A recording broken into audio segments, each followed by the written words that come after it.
જો બેટા, આને માછલી કહેવાય અને આને ઘોડો કહેવાય. ઈ ઇંગ્લિશ સ્કૂલમાં ભણે છે. ઇંગ્લિશ સ્કૂલની ફી ભરાવો છો અને માછલીને ઘોડા કરો છો. ઇંગ્લિશમાં જાય, ઇંગ્લિશમાં કયો. આ બટા આને ફિશ કહેવાય અને આને ઘોડો નહીં હોર્સ કહેવાય. હું હોર્સ. સમજાણું તને?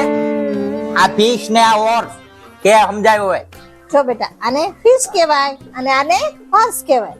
બરોબર છે. આખો દી છે ને તું ઘરમાં ઇંગ્લિશમાં જ વાતું કરજે, નહીતર આને ઇંગ્લિશ સ્કૂલમાંથી કાઢીને ગુજરાતીમાં નાખી દે. હા હા, હવે એમ કરશું તમે જેમ કેમ. બરાબર છે? હા. હવે ઘોડા ને હોર્સ કહેશું. બસ શાંતિ.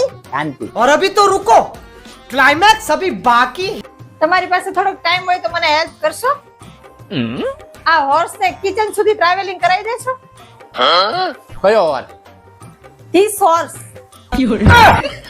એને તારો ડોહો હોર્સ નો કહેવાય, ઘોડો કહેવાય.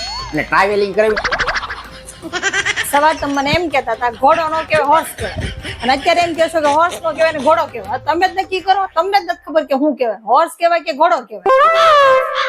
કાંઈ નો કહેવાય, ઘોડોય નો કહેવાય ને હોર્સય નો કહેવાય. મને ગધાડો કહેવાય.